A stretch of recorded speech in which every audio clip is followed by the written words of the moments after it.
You know why I really love Nick Hood as a minister? I watched his father do it, and he took over for the church, and he was one of us, but he really turned out to be a great minister. I know it's hard, and that's something that I know that all ministers may not be doing what they're doing because for the right reasons, but I know it's hard. I know he's a beautiful man, and we've been knowing each other for over 50 years. I believe in him. He's inspired me in so many ways to do what I'm doing and try to be the best at it. Make sure you watch Nick Hood's Ministries. You'll never be the same.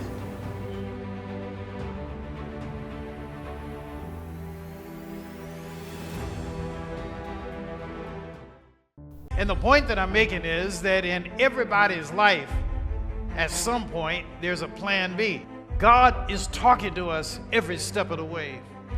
God is trying to show you something every step of the way. When things seem to be going wrong, that's God's way of opening another door. I am convinced that God has been directing me every step of my life. On the Word Network. Welcome to Nicholas Hood III Ministries, a ministry of hope, spiritual inspiration, personal power guided by Christian love. May the power of God's Holy Spirit fall upon you as you sit back and enjoy today's program. I introduce you now to Pastor Nicholas Hood III. In a few days, we will celebrate the new year. And I always like the new year because the new year is an opportunity to project, down the road, to think about what you've done up to this point in your life, and then to ask yourself what comes next.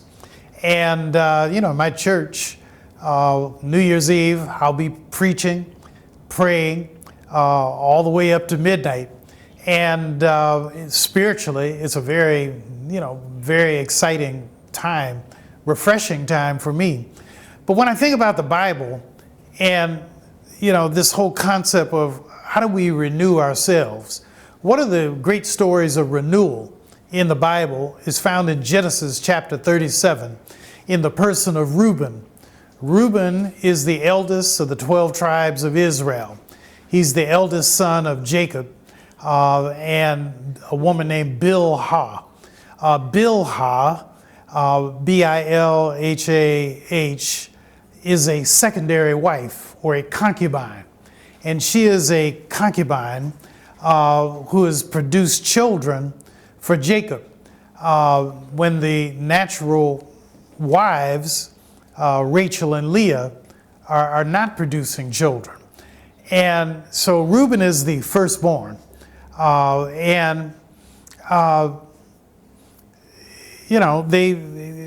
Jacob built a life with them. But it's a very interesting and kind of tragic story in that Reuben is a person who actually represents some of the best that we could be as a person, but he also represents some of the worst. And as I share with my church, Reuben lived a complicated life. And why he's complicated is that Reuben, at one point, he sleeps with his father's wife, Bilhah. He actually has sex with her. And everybody knows about it. People are talking about it. Even Jacob, the husband, who is the father of Reuben, he knows about it. But Jacob is arguably over 100 years of age when this shameful incident happens. And so on the one hand, you have Reuben, who has had this great transgression with his father's wife. It's like a stepmother to Reuben. But then on the other hand, in Genesis 37, when young Joseph is 17, I talked a couple weeks ago about how Jacob was telling the dreams to everybody and making his father and his brothers angry about the dreams. But for Jacob, the father, Jacob understood the dreams of Joseph, but the brothers didn't. And the brothers wanted to kill him. The brothers said, come, behold, this dreamer cometh, let us kill him, and then we will see what will become of his dreams. They set out to kill Joseph, and only the hand of, in the words, not just the hand, but the words of Reuben save Joseph.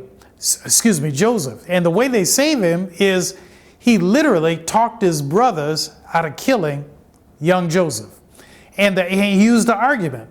And the argument that Reuben used was shed no blood. Let's put him in a pit. We can sell him into slavery, but don't kill him because it will devastate our father. And the brothers listened to Reuben. They listened enough to Reuben where he slowed them down.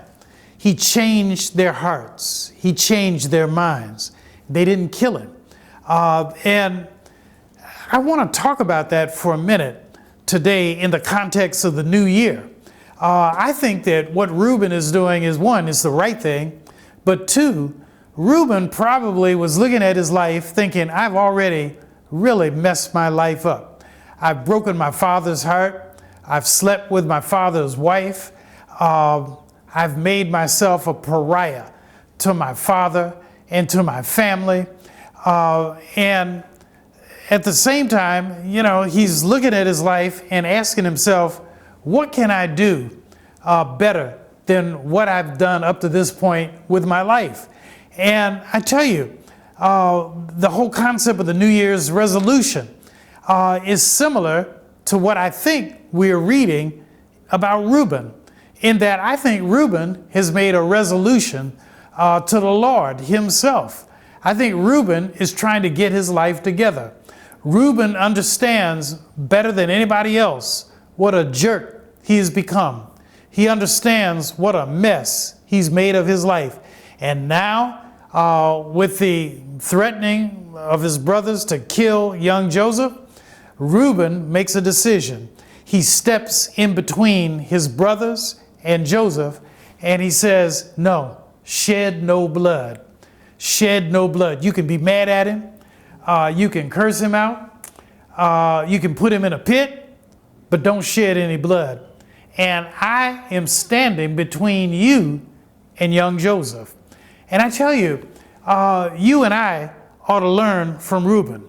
We ought to learn that everybody has conflicts in life. Everybody at some point in life makes a mistake. Everybody at some point messes up.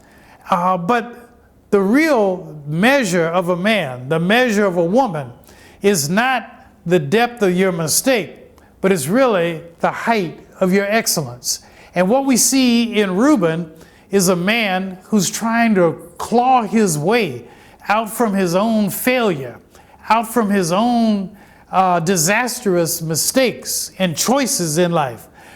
He's now rising and trying to make the most out of his life, to do something worthwhile. And he's making a good choice. And this New Year's Eve will be here shortly. And I encourage you to use the new year as an opportunity to pray to the Lord for a new year. If you have been a liar up to this point, then make a resolution to the Lord that you're going to tell the truth. If you have been selfish this year, make a prayer and a resolution to the Lord that the Lord might help you with your selfishness. If you have been a cheater in your life, make your prayer a prayer that this New Year's, that the Lord will help you to put your cheating ways behind you. If you've been self-centered and selfish, make a prayer to the Lord that the Lord will help you to be more generous, more gracious, more good. And I think that is what we're seeing in Reuben. We're seeing a person who's finally come to grips with his own life, a person who realizes that I'm not the man I want to be. I'm not the man I ought to be. I'm certainly not the man I could be, but I'm ready to get my life together. I'm ready right now to take my life to the next quadrant of life. I'm ready to do much more with what God has given to me. And I may be a mess up, but I'm not going to be a mess up forever. And one of the sad things in the life of Reuben, if you fast forward to the end of the book of Genesis, when Jacob is dying, that's the father of Reuben and all the 12 tribes of Israel, Jacob effectively curses him out. He curses Reuben out and effectively tells him he has forfeited the inheritance that is due to him being the eldest child because he slept with his father's wife. His father says it right there. But even so, Reuben has laid the groundwork for a new man in his own life. He has laid the foundation by arguing to his brothers, do not kill young Joseph. And so this new year, I encourage you to let the new year be an opportunity for a new choice. Let this new year be an opportunity for a new you. Let this new year be an opportunity to get your life together, an opportunity to take your life to places you never imagined before. Let the new year be a year of courage, a year where you not only dream dreams, but a year where you start to act on your dreams. I shared with you earlier, I dreamed when I was 24 that one day I would be doing what I'm doing now. I'm 73 right now. And I laugh at it. I say, Nick, it sure took you long enough to start this. And, it sure took you long enough to act on your dream. But I thank God I'm acting on my dream. And if I die right now, I will die a happy man. I will die a happy man knowing that I am promoting the gospel of Jesus Christ. That I'll be a happy man knowing that somebody's life is a little better because of what they've heard. Somebody's life is a little better what they've seen. Somebody's life is a little better about what you felt. And if this ministry means anything to you at all, I want you to just pick up the phone. We've got about 15 more minutes on this show today. Pick up the phone, call a friend, tell them, girl or brother man, turn on the TV on the Word Network, because there's a brother out there talking about the good news of Jesus and what you can be. God sees something more in you than what you see in yourself. You may see yourself as a mess up. You may see yourself as somebody who's flatlined professionally, flatlined personally. But I believe that the Lord sees possibility in you. I believe that the Lord is looking at you right now and saying, you can be a lot more than what you are. You can do a lot more than what you've done. You can say a lot more than what you've said. And the Lord is just waiting for you. What does Jesus say? Just ask, and it shall be given to you. If you seek, you will find. If you knock at the door, the Lord will open it up. The Lord is waiting for you. We talk about favor all the time, the favor of God being bestowed upon you. Well, I'm going to tell you something. The favor of God is there for you. It's for everybody. But the other side of favor is you got to act on that favor. A lot of us don't receive the favor that God has already bestowed upon you because we're waiting for it to drop like a lollipop from heaven. It doesn't work like that. The favor of God, my friends, is something you have to initiate. God has laid the foundation for you. The good health is there for you. Good wealth is there for you. But you've got to do something yourself. You got to ask. You got to seek. You got to knock. And when you do that, the doors of heaven will open up for you. Stick around. I'll be back in just a minute to talk a little bit more about this new year. Thank you. America used to be considered a godly country. It doesn't seem to be that way to me now. And I don't mean to be disrespectful or anything, but it's so many things they're okaying for the wrong reasons. There's not godly reason. People need to really open up the Bible, the Bible, and look in it, and really get it into their heart. And this, the way Reverend Hood is doing this is a comfortable way. It's not forcing anything on people. It's a comfortable way and a loving way for it to continue to move in that direction. The way Reverend Hood presents it, you can understand it, and it makes you want to delve into the Bible even more so that you can see more, because it seems like the program goes off too fast. We need the bread of life. We really do.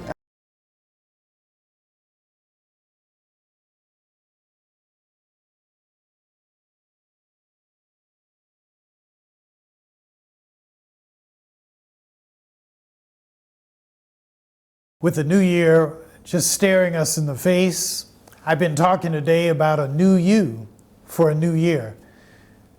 Is there really a difference on January 2nd or January 1st from December 31st?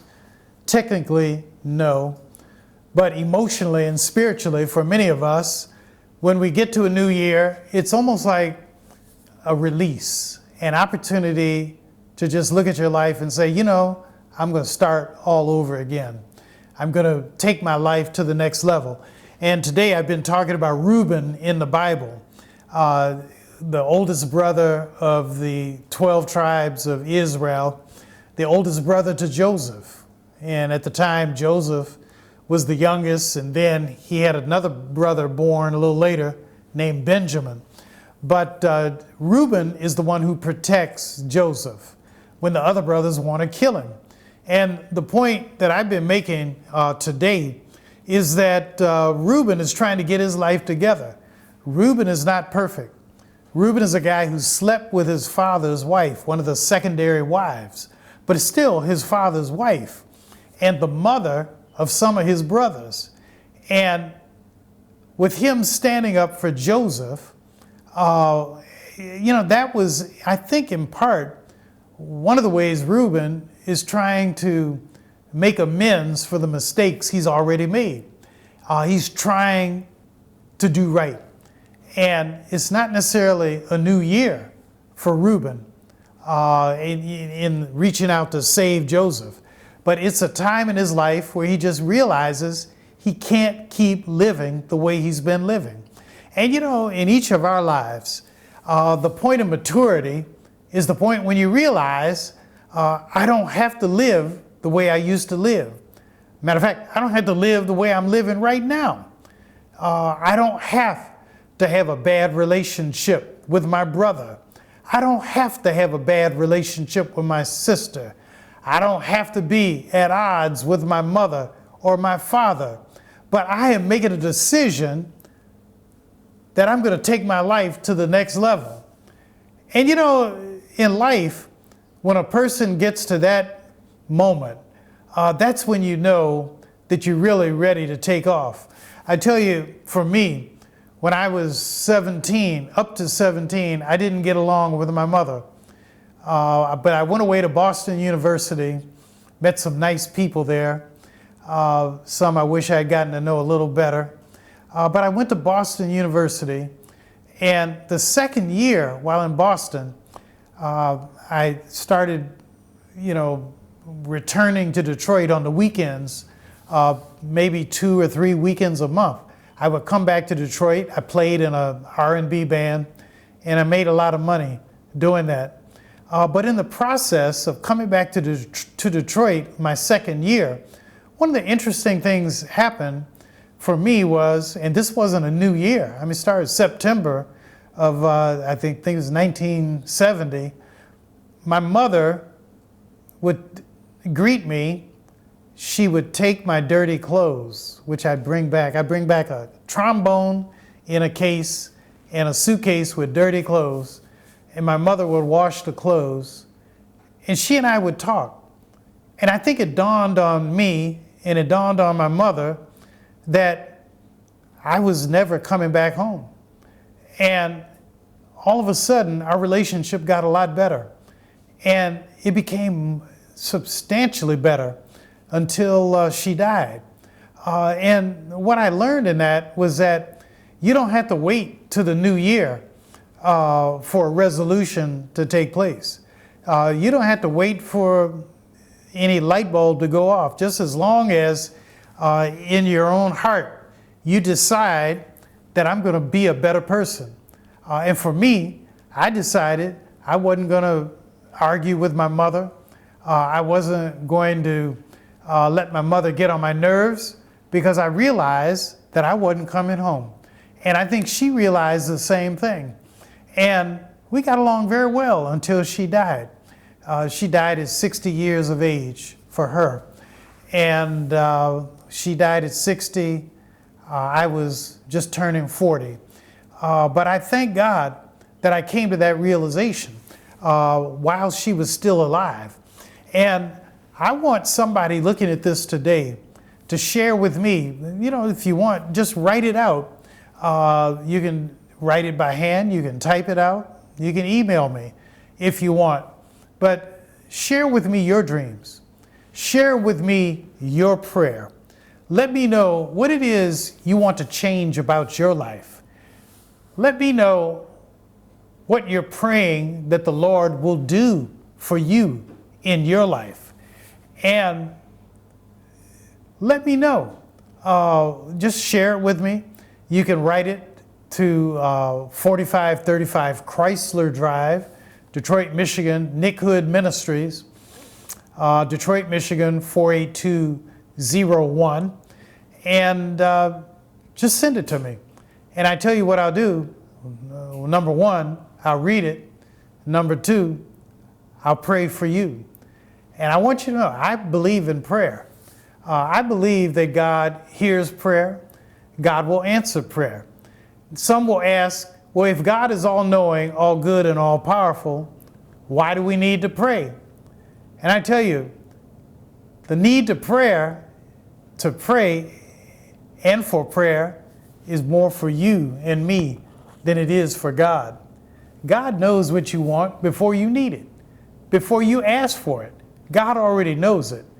But the fact and the process of humbling ourselves in prayer is one of the ways we open ourselves up to receive God. I believe that God has a blessing for you right now. I believe God knows your pain. God knows your suffering. God knows what you want. God knows what you need. But the act of praying to God is how you and I open ourselves up to God. And it is the process of opening ourselves to God which helps you and it helps me to hear God, to feel God, and to see God. I see God in everything. I hear God every day in all kinds of ways. I hear God when I see the ripple and I hear the ripple of water in the Detroit River. I feel God in the presence of God when I look at your smile and the smile of others. I feel like I'm understanding God better the more I try to love even those who don't love me, and to treat people well even though they may not treat me well. And when you're like Reuben, what Reuben does for his brother, sometimes when you take the Reuben option, when you seek peace when others want war, when you seek civility when others act mean, sometimes people don't like you for that. And I go through this every now and then as a minister. I found myself taking the Reuben option, trying to help just families in my own church get themselves together. And one of the most difficult things I found in life is as a man, when men challenge other men, to treat their wives right. When a man challenges another man to treat his girlfriend in the right way, sometimes people don't understand it. I just participated in a funeral. I attended a funeral of a guy who was a good friend. He was a good friend. But years before he died, he was angry with me. And he went to his death angry with me because I called him out one day privately. I just sat him down. I said, man, word on the street is that you got a girlfriend. And your wife knows about it. And your wife is challenging that woman to a fight, a fist fight. I said, you know, it's one thing to have a girlfriend, but don't put your wife in that kind of situation, man, where, you know, she's embarrassed herself. Now, I will admit, I made a mistake. I went one step too far. What I told him was, I've been defending you, and I've stood up for you and told people it can't be that you're with that woman. He said, thank you, Nick. I really appreciate it. And I said, well, the reason why I said it is because I told the other people, I can't believe you are sleeping with that woman, not that lady. You know, if you're going to sleep with somebody else, but not that lady. And he got mad when I said that. But I said, you know, I'm trying to defend the guy. His wife didn't know why he was mad at me. So we buried the guy, and she's not too happy with me. You know, because she doesn't really know he's mad with me because I stood up for her. What's the point that I'm making? The point that I'm making is when you take the Reuben option, you run the risk of losing a friend. And we never hear anything more about Reuben and his brothers, whether or not they really become great friends after this. So we have a new year before us. It's an opportunity for a new year, a new you.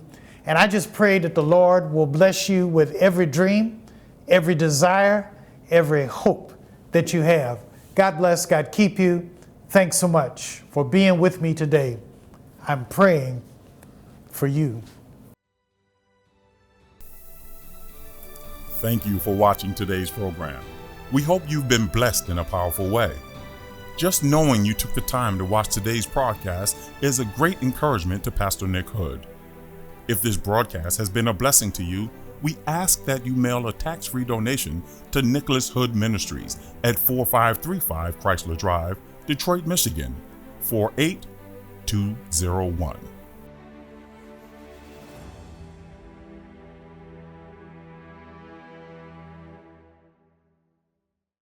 And the point that I'm making is that in everybody's life, at some point, there's a plan B. God is talking to us every step of the way. God